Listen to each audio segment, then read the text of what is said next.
So here's a child being adjusted.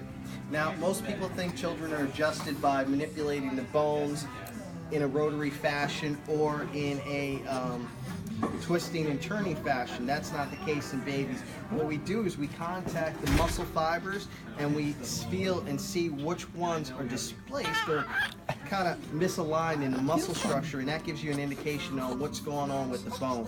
So you hold that gently until you feel a change in muscle tonality to get that adjustment in a baby.